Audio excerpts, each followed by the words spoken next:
บายดีมื้อนี้มาพบกับพวกเขารายการเยี่ยมยามลูกค้า EP นี้พวกเขาอยู่ที่แขวงสวรรณเขตมื้อนี้พวกเขาจะพาทานไปพบกับหนึ่งในลูกค้าที่เลือกใช้ระบบโปรแกรมสบายซอฟของพวกเขาเข้าในการบริหารจัดการห้างเป็นจังไดนั้นพวกเขาไปพบกับเพิ่นเลย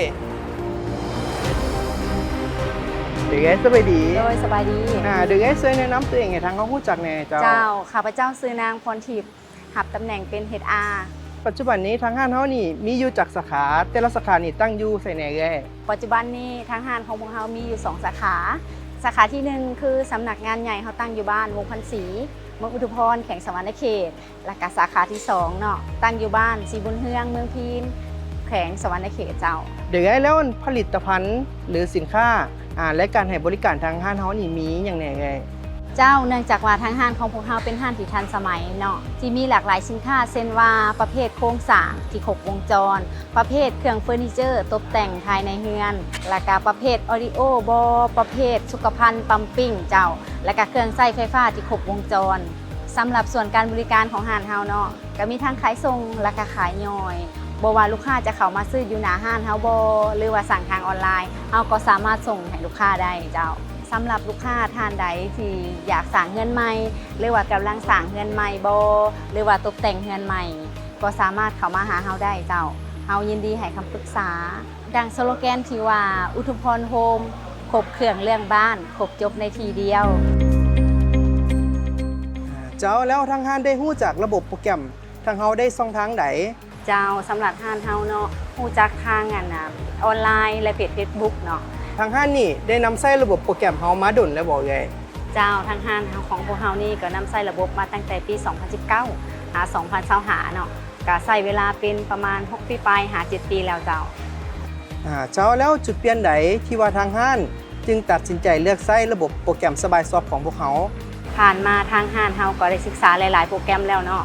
ว่าตัวใดที่มันใช้แล้วสะดวกสบายผ่านมาเฮาก็เห็นหลายๆห้างหลายๆบริษัทเนาะที่ใช้โปรแกรมตัวนี้เห็นว่าได้รับผลตอบรับที่ดีเนาะในการใช้นะเดี๋ยวแล้วก่อนใช้กับหลังใช้นี่มีความยุ่งยากและความสะดวกสบายขึ้นแนวใดในไงตัวผ่านมาเฮาก็มีห้างอยู่แล้วนะห้างแต่ยังบ่ทันได้ใช้เป็นระบบก็มีแต่เขียนบินเอาบ่หรือว่าจักคิดไรเอานะเวลาซื้อข้าวแล้วก็ขายออกมันอาจจะมีขอผิดพลาดเวลาไหลบ่มันบ่เสมอเพราะว่ามันบ่มีราคาในตายตัวอยู่แล้วเนาะแล้วก็เรื่องสต็อกก็สิบ่บาลานซ์กันเอาต้องได้ไปเบิ่งตัวจริงสมมุติว่าซื้อมาเท่านี้แล้วขายออกเท่านี้แล้วเอาต้องได้มาจดมาแต้มนะหลังจากใช้โปรแกรมนี้แล้วเนาะมันก็มีขอสะดวกสบายหลายในเรื่องเฮาจะอิงใส่เรื่องสต็อกบ่เรื่องการซื้อข้าวเนาะขายออกก็คือแบบว่าบัญชีเฮาก็สามารถคำนวณได้ว่าต้นทุนที่เฮารับเข้ามานี่ราคาเท่าใด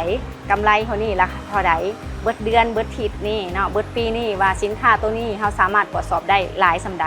แล้วก็สามารถตรวจสอบเรื่องการสั่งซื้อข้าวสินค้าตัวนี้จำนวนเท่าใดสต็อกแล้วก็ขายออกจำนวนเท่าใดคันสิเว้าอิงตามเรื่องโปรแกรมนี่มันเฮ็ดให้ในการบริหารเวียกง่ายเลยแหละเพราะว่าการเฮ็ดเวียกของพนักงานเนาะก็มีแต่ละแผนกแต่ละโซนเฮาสามารถรู้เลยว่าแผนกใดโซนใดพนักงานคนใดสิเฮ็ดเวียกหน้าเวียกแบบใดเพราะว่าเฮาก็สามารถแยกเป็นแต่ละแผนกแต่ละโซนได้เลยหน้าที่รับผิดชอบไผลาวเลยเจ้าสำหรับในนามผู้บริหารคิดว่าโปรแกรมขายสำหรับหน้าห้างมีความสำคัญหลายหน่อยสำใดในยุคปัจจุบันในการขายหน้าห้างโปรแกรมนี่สำคัญหลายเพราะว่าอิงใส่ความทันสมัยความว่องไวการบริการลูกค้า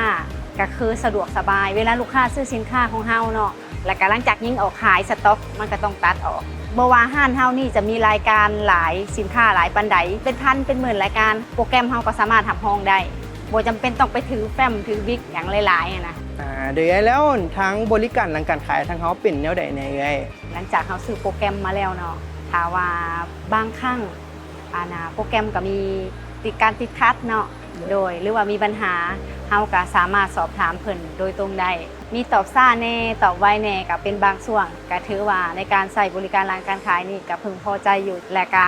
คือฟังก์ชันของโปรแกรมเนาะบางทีมันจะมีฟังก์ชันใหม่ๆหรือสิ่งใดที่เฮายังบ่ฮู้นะโดยเฮาก็สามารถสอบถามเพิ่นได้เจ้าถือว่าประทับใจอยู่เจ้าแล้วอยากฝากหยังกับผู้ประกอบการที่ว่ายังบ่ทันได้ใช้ระบบเข้ามาในการบริหารจัดการภายในห้าง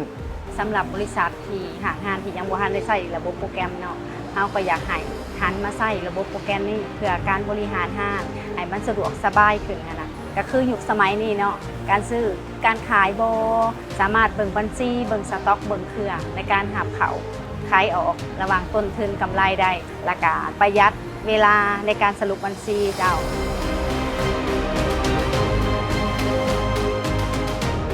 เจ้านี่ก็คือเป็นเรื่องราวประสบการณ์ใช้งานตัวจริงของทางห้านอุทุมพรขอขอบใจไอ้พ่นทิพย์ที่มาแบ่งปันในมื้อนี้ขอขอบใจ